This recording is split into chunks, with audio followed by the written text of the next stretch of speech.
أعوذ بالله من الشيطان الرجيم بسم الله الرحمن الرحيم والعصر إن الإنسان لفي خسر إلا الذين آمنوا وعملوا الصالحات وتواصوا بالحق وتواصوا بالصبر.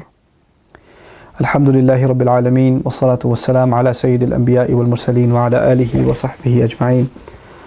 ثم ما بعد فأعوذ بالله من الشيطان الرجيم بسم الله الرحمن الرحيم.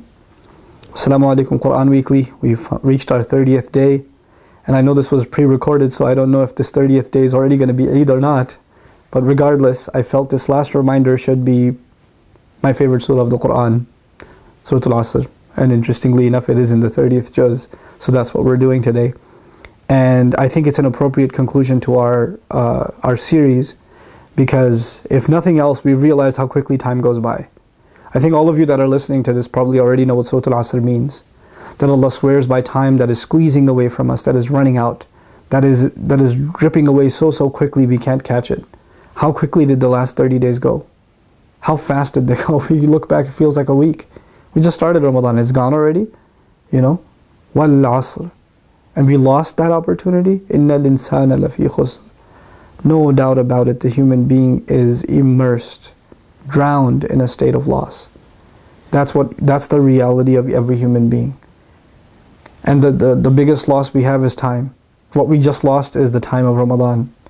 What we're just about to lose is, this blessed month, this opportunity to be forgiven. So now that you've learned what loss is like as a believer, don't let another day go by in procrastination. If you know what Surah Al-Asr is, it's the summary of the entire Quran. And if it is the summary of the entire Quran, and there's one thing you got to get out of Surah Al-Asr, is respect for time. Fix your day. Go to sleep early. Wake up early. Pray Fajr on time. Pray with good attention. Don't waste your time. Don't be by yourself on your computer. Don't be up late at night, even if it's to watch Islamic videos. If you're a young man, try to get to the masjid for Isha. Try to get to the masjid for Fajr. If you can't do that, at least pray Isha and Fajr at home. Get other friends together and pray together. Human beings are continually and forever in loss. إِلَّا الَّذِينَ آمَنُوا. Except those who believe. Whether we like it or not, we're all marching towards death. All of us. There's not a day goes by that I don't get closer to death, that my wife doesn't get closer to death, that my children don't get closer to death. All of us are on a march towards our mortality, our end, whether we like it or not. That loss is coming. One day has just been taken away from my life and I'll never get it back. 1 month has been taken away, I'll never get it back. I'm never going to get younger. It's not going to happen. I'm only going to get older. And the older I get, the closer I get to my final day on this earth. That is a fact. If you accept that fact, that all human beings are constantly losing their time. They're losing their opportunity. Because all we have in this world is time, right? Money, house, all of it. You're going to enjoy it in time, aren't you? If you don't have time, none of this matters. None of this matters. Somebody's told they're going to die in an hour. No wealth in the world matters.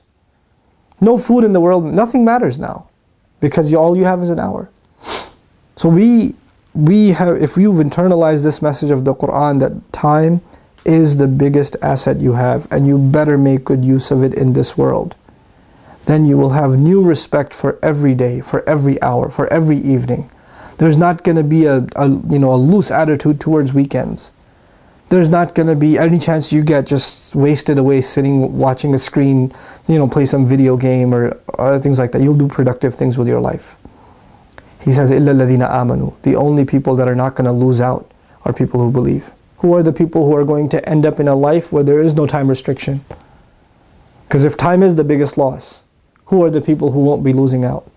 People who believed. وَعَمِلُوا الصَّالِحَاتِ. And the people who believed, and as a result of their belief, they did the few good things Allah asked them to do. As-salihat, as I've mentioned in more detailed lectures, is just a handful of good deeds. It's not a lot. Allah is not asking for a lot. He's asking for a little.